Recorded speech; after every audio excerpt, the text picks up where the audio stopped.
Assalamualaikum warahmatullahi wabarakatuh.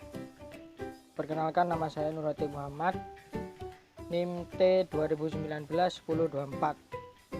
Di sini saya akan menjelaskan materi yang kami bawa dari kelompok 9, yaitu tentang evaluasi bimbingan konseling.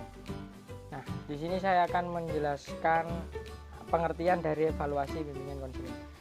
Sebelum kita menginjak kepada materinya, pertama kita harus mengetahui arti dari evaluasi itu sendiri. Evaluasi adalah suatu proses menentukan nilai untuk suatu hal atau objek yang berdasarkan pada acuan-acuan tertentu untuk menentukan tujuan tertentu. Jadi yang dinamakan evaluasi itu hasil dari sesuatu yang kita ajarkan kepada siswanya. Misalkan sesuatu yang kita kerjakan, maksudnya begitu. Kalau kita gabungkan, evaluasi bimbingan konseling memiliki arti, yakni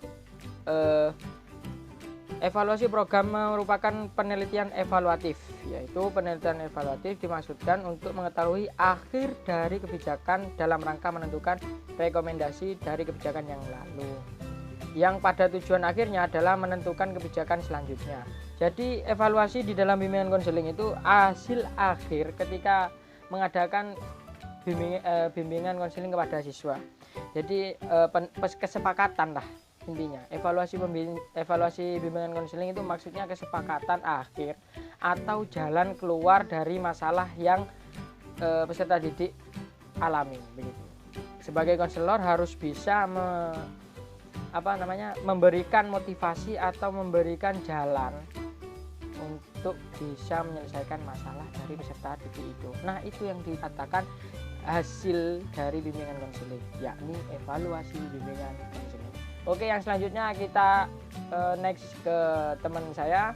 Kenalkan, nama saya Putri Iswatun Hasanah, NIM T 2019-1004. Saya melanjutkan materi yang sebelumnya, yakni tentang tujuan dari bimbingan dan konseling. Tujuan dari bimbingan dan konseling adalah untuk mengukur tingkat kontribusi pola pengembangan bimbingan dan konseling. Selain dari itu, tujuan bimbingan dan konseling ini dibagi menjadi dua, yaitu secara umum dan secara khusus. Yang pertama ialah secara umum. Yang A, mengetahui kemajuan evaluasi pelaksanaan program bimbingan dan konseling atau subjek yang memanfaatkan pelayanan dari bimbingan dan konseling. Selanjutnya, mengetahui tingkat efisiensi dan efektivitas strategi pelaksanaan program bimbingan dan konseling yang telah dilaksanakan dalam kurun waktu tertentu. Yang kedua adalah secara khusus. Yang pertama adalah untuk mengetahui apakah teknik-teknik program yang digunakan berjalan secara efektif dalam mencapai tujuan-tujuan bimbingan. Yang kedua, untuk mendorong semua personil bimbingan agar bekerja lebih giat lagi dalam mengembangkan program bimbingan dan konseling. Yang ketiga adalah untuk mengetahui dalam bagian-bagian dari program bimbingan yang perlu diadakan perbaikan-perbaikan. Lanjut ke pemateri selanjutnya. Oke, di sini saya akan membahas tentang materi saya, yaitu jenis evaluasi bimbingan konseling. Menurut seorang ahli yang bernama Suwarjo, beliau mengatakan bahwa jenis evaluasi bimbingan konseling itu diantaranya: satu, ada jenis evaluasi proses, di mana evaluasi proses ini dilakukan selama proses program bimbingan konseling itu dilaksanakan. Terus yang kedua itu ada evaluasi hasil. Evaluasi hasil ini merupakan evaluasi terhadap hasil layanan sesuai dengan tujuan yang sudah direncanakan sebelumnya, yang nantinya tujuan tersebut akan tercapai. Selanjutnya yaitu jenis evaluasi pelaksanaan program bimbingan konseling di sekolah. Jenis evaluasi pelaksanaan program bimbingan konseling di sekolah itu mencakup pada 4 komponen. Pertama itu ada evaluasi peserta didik.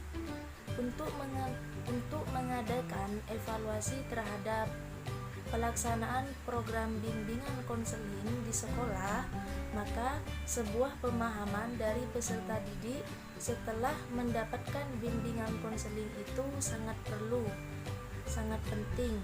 Mengapa? Karena dengan peserta didik itu memahami semuanya, maka nantinya peserta didik itu bisa mempertimbangkan semuanya. Yang kedua itu ada evaluasi program. Jenis evaluasi program ini dilakukan demi meningkatkan, demi mengembangkan mutu program bimbingan konseling di sekolah. Penyusunan program bimbingan konseling di sekolah dibagi menjadi beberapa kegiatan layanan. Pertama itu ada layanan kepada peserta didik, terus yang kedua itu ada layanan kepada pendidik, terus yang ketiga layanan kepada kepala sekolah. Terus yang ketiga itu ada evaluasi proses. Yang terakhir ada evaluasi hasil pelaksanaan program bimbingan konseling. Oke, itu saja dari saya. Selanjutnya akan diteruskan oleh teman saya. Selanjutnya adalah langkah-langkah evaluasi bimbingan konseling. Dalam melaksanakan evaluasi, program ditempuh langkah-langkah sebagai berikut. Yang pertama adalah merumuskan masalah atau beberapa pertanyaan. Karena tujuan evaluasi adalah untuk memperoleh data yang diperlukan untuk mengambil keputusan. Maka konselor perlu mempersiapkan pertanyaan-pertanyaan yang terkait dengan hal-hal yang akan dievaluasi. Kedua, mengembangkan atau menyusun instrumen pengumpul data untuk memperoleh data yang diperlukan, yaitu mengenai tingkat keterlaksanaan dan ketercapaian program. Maka konselor perlu menyusun instrumen yang relevan dengan kedua aspek tersebut. Yang ketiga, mengumpulkan data dan menganalisis data. Setelah data diperoleh, maka data itu dianalisis, yaitu menelaah tentang program apa saja yang telah dan belum dilaksanakan, serta tujuan mana saja yang telah dan belum tercapai. Terakhir adalah melakukan tindak lanjut atau follow up. Berdasarkan temuan yang diperoleh, maka dapat dilakukan kegiatan tindak lanjut. Kegiatan ini dapat meliputi dua kegiatan, yaitu memperbaiki hal-hal yang dipandang lemah, kurang tepat, atau kurang relevan dengan tujuan yang ingin dicapai. Dan yang kedua, mengembangkan program dengan cara merubah atau menambah beberapa hal yang dipandang dapat meningkatkan kualitas atau efektivitas program.